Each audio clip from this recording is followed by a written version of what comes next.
Now let's discuss mutual fund communication.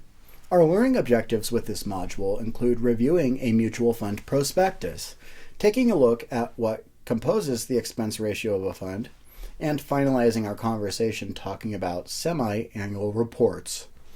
In a mutual fund prospectus, it will tell you the following items: whether or not the fund is an open-end fund or a closed-end fund, whether it is diversified or non-diversified. Remember, a diversified investment company takes 75% of the total assets under management and specifically diversifies it. It also will go over the fund's objective. For a mutual fund, the objective is going to be very broad.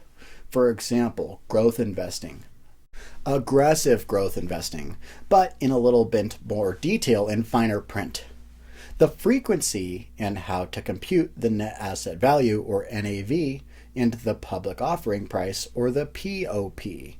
A description of the sales charges that are assessed, the management fees, and other fees and expenses associated with the fund.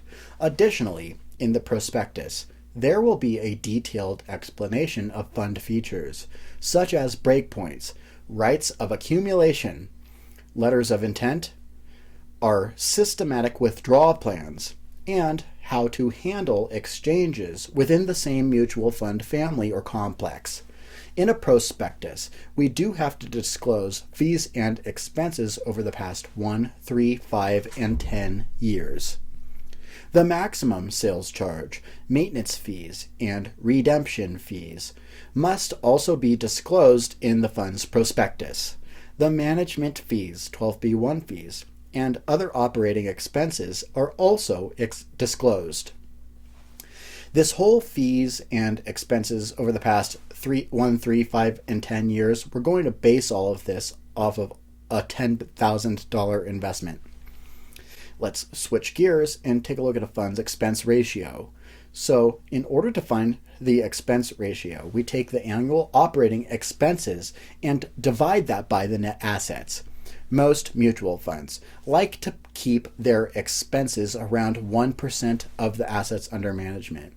An expense fee includes things like the administrative fee, management fees, and 12b-1 fees.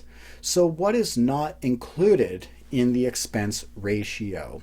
So what's not included? That would be the sales load. Other reports include the semi-annual financial report.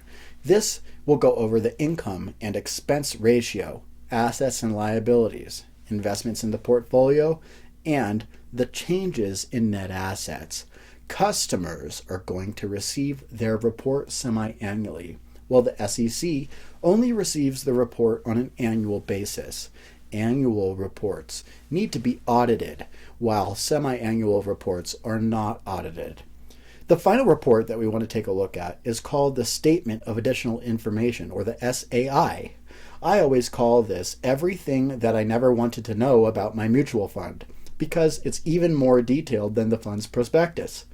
We only have to give this document to a customer upon request. So during this session, we have reviewed mutual funds and their prospectus. We've also talked about the expense ratio for the fund, and we've looked at the semi-annual reports. That concludes our video today. It's time that you go over to millionairesintraining.com and do our practice exams with our simulated tests. Read the check answer and explanation to each of the questions in depth. Review those and move forward. Then, when you're ready, take our final exams to really quiz yourself and see how you do. Get higher and higher scores leading up to the date of your test. Practice with our finals and stay disciplined, because you could become a millionaire made at millionairesintraining.com. We'll see you in the next video.